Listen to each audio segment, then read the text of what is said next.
I think it's amazing, and there's so much to know about how libraries work, and I just love the evolution that libraries are currently going under, where they're really becoming community centers more than just a place for books.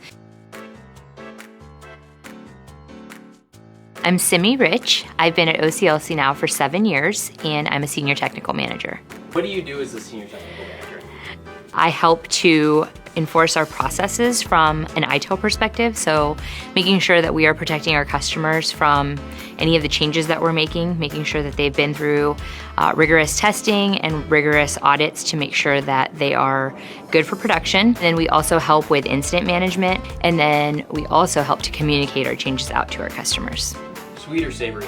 I mean, baked goods I will never turn down. So give me a good chocolate chip cookie, happy. How would you say your role improves libraries? My role improves libraries by helping to ensure that everything that we're putting into production that libraries use has been rigorously investigated to make sure that we're giving them the best product that we can from a development perspective. What's a fun fact about you? So a fun fact about me is I love Formula One, and I love traveling across the globe to go to Formula One races. We have been to 8 or 9 different Formula One races. We have another one coming up this year. We're going to Spain for the first time ever. And then we always like to explore the area. It's an awesome way to get to see the world and also experience just a completely different type of craziness. Favorite part about your job? My favorite part about my job is just knowing that the work that we do is helping libraries, and knowing that our members are supported by our development efforts just makes it feel like we're truly serving a good purpose.